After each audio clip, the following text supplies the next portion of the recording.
자, 우리가 2단원에서 공부할 거는 이제 우리가 이건 사실은 중3 정도에서는 이 화법을 다루는데 그 넘어가서는 사실은 그렇게 간접 의문문은 많이 봐도 우리가 화법을 그렇게 막 학교에서 시험에 내건 하지 않아요? 네.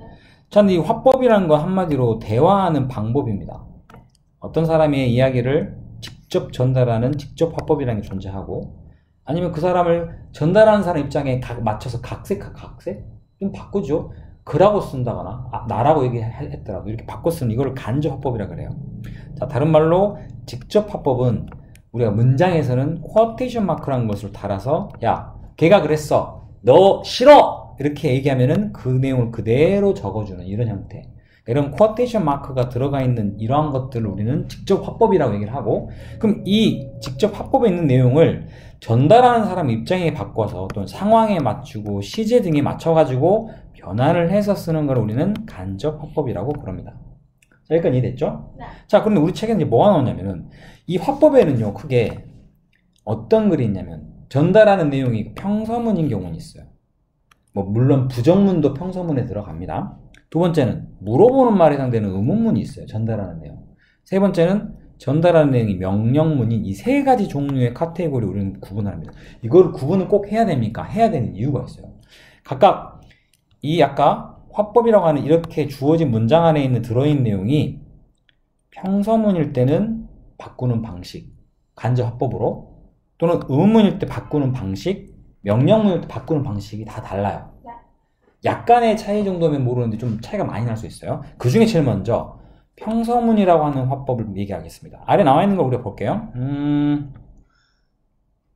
나와 있는 게 없네요. 여기 있군요.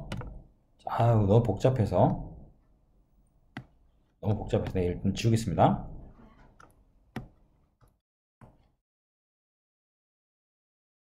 자, 이렇게 아까 선생님이 말했던 쿼테이션 마크 안에 들어있는 내용, 이게 지금 직접적으로 상대방이 했던 내용을 그대로 전달하는 사람이 그냥 그 내용 그대로 따가지고 온 직접 화법입니다. 자, 내용 우리가 알고 있는 것처럼 그라는 사람이 말했다잉, 나는 말이야 너랑 함께 하고 싶어 라는 말을 우리가 이제 간접 화법으로 바꿔야 되는데, 중요한 건 여기 안에 들어있는 내용이 그냥 평서문입니다. 부정문도 평서문에 들어간다는 걸 알고 얘기를 하십시다. 자, 그럼 제일 먼저 이 쿼테이션 마크를 일단 어떻게 해야 돼? 삭제를 해야겠죠? 네. 그러려면 두 개의 문장이, 자, 보다시피 이 접속사라는 게 있어야지만 연결이 돼요. 네. 이해되시죠? 네. 이때는 왜 필요 없어요? 쿼테이션 마크 그 역할을 해줘버리니까 필요 없어. 하지만 이런 내용이 아닌 그냥 직접 이 내용을 전달하는 그 상황에 맞춰가지고 하나의 문장으로 전달할 거면 두 문장을 연결해준 접속사가 필요합니다. 그 접속사에게는 바로 대시라는 접속사를 써요. 그리고 우리가 아까 처음에 이렇게 세 가지로 나눴던 이유 중에 제일 큰 거가 일단 들어가는 전달 동사가 완전히 달라져요. 자, 제일 먼저 say라는 단어는 그냥 say를 쓰면 됩니다. 그런데 say to라는 단어는 반드시 tell이라는 단어로 바꾸셔야 돼요. 자, 아까 했던 문장도 그냥 여기에 say의 과거인 said면은 직접 화법에서 간접 화법 바꿀 때도 그냥 said를 쓰면 됩니다. 반면에 아래처럼 said to가 나와 있다면, say to가 나와 있다면 이거는 그렇죠, told란 형태로 바꿔야 됩니다. 자, 그렇게 해가지고 두 번째 문장도 역시 똑같은 평서문입니다. 이렇게. 그런데 전달 동사를 얘는 그냥 say로 바꿨었지만 say to는 tell로, 물론 과거 시니까 told로 바꾸겠죠. 그 다음에 중요한 건 절대 바꿀 수 없는 건 뒤에 두 개의 문장을 연결할 때는 접속사인 that을 꼭 쓰셔야 됩니다. 평서문일 때만 그래요.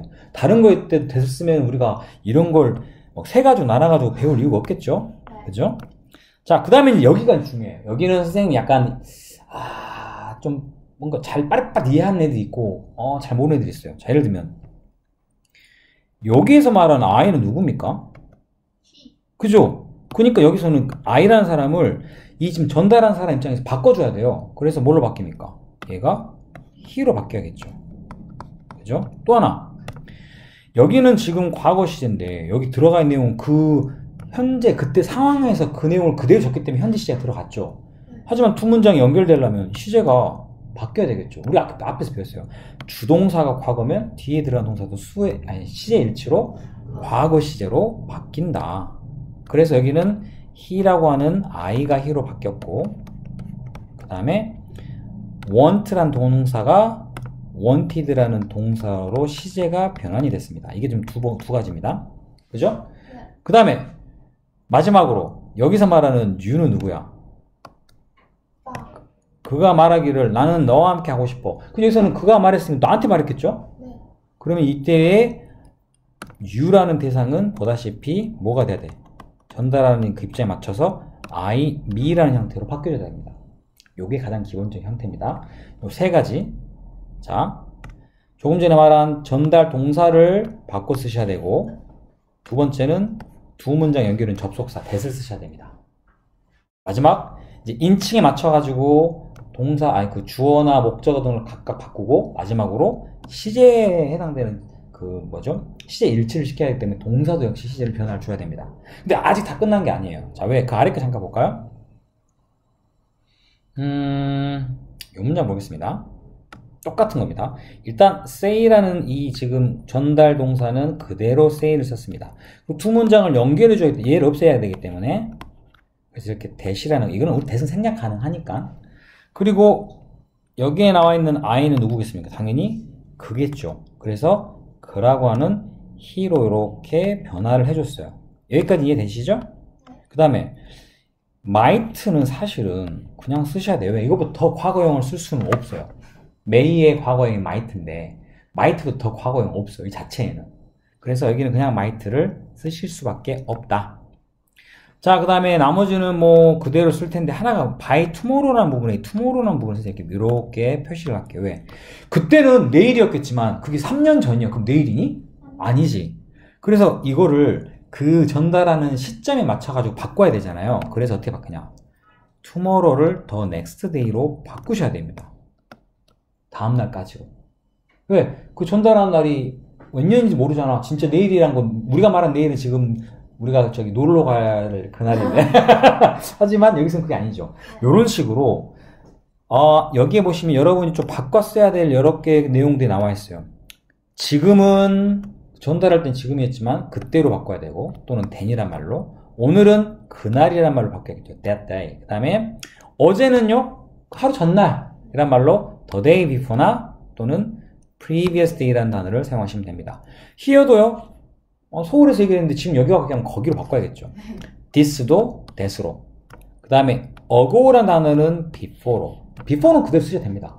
ago는 반드시 before로. 그 다음에 아까 했던 tomorrow는 the next day나 the following day라는 형태로 변환해준다. 이게 우리가 중요시 봐야 되는 부분이에요. 근데 여기 부분이 사실은 지금 이 간접 화법을 할 때만 중요하지, 그 외에는 이런 걸 바꾸는 게 그렇게 의미가 없어요, 우리가. 자, 요런 형태들. 그 다음에 아래로 가겠습니다.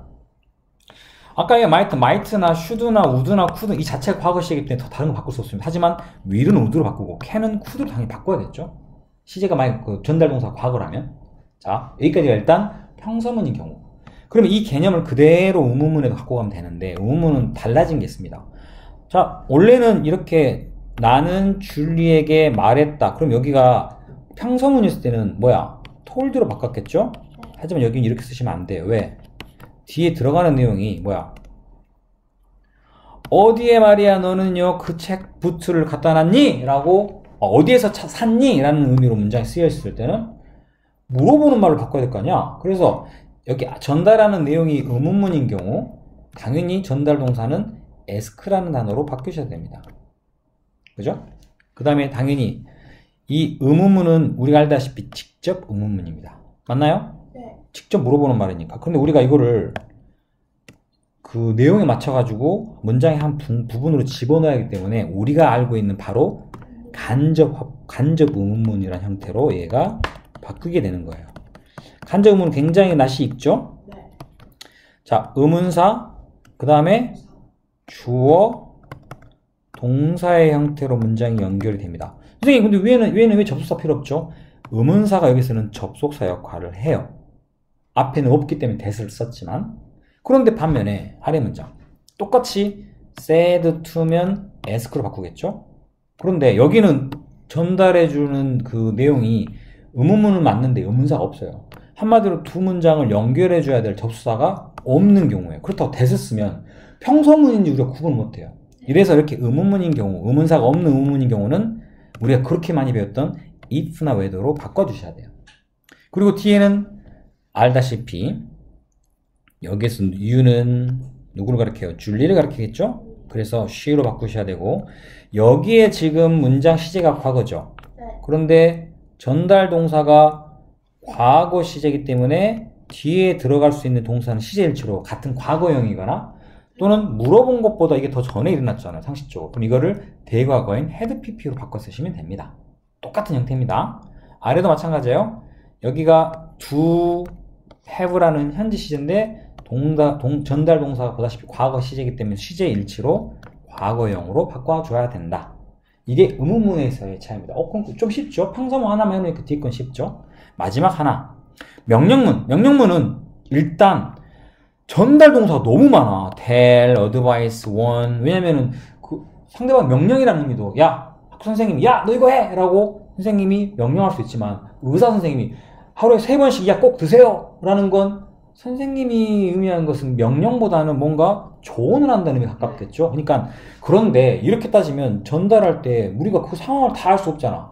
이 많은 것들을 다 어떻게 우리가 다 알겠냐고. 그래서 가장 기본적으로는 tell이라는 단어로 우리가 하되 이제 그 명령문의 화법에서 혹시 이제 이런 형태의 것들이 쓰여 있어도 쓸 수는 있다라는 정도만 아시면 되겠고 또 하나 특징. 원래 두 문장을 연결해 줄 때 접수 썼죠. 그런데 avoid는 보시다시피 명령문은 주어가 원래 you이지만 쓰지 않아요. 주어가 없기 때문에 사실은 두 문장을 뭐 대수로 연결하거나 할 수가 없어요. 그래서 이런 경우는 간단합니다. 이 명령문을 단지 그 문장, 전달하는 문장 이제 이렇게 바뀌었죠. 원래는 그냥 tell로 쓰시면 됩니다. told 써도 상관없어요. 여기는. 그 뒤에를 to 부정사 형태로 바꿉니다. 나머지는 그대로 쓰시면 되겠죠. 이렇게. 이게 다예요.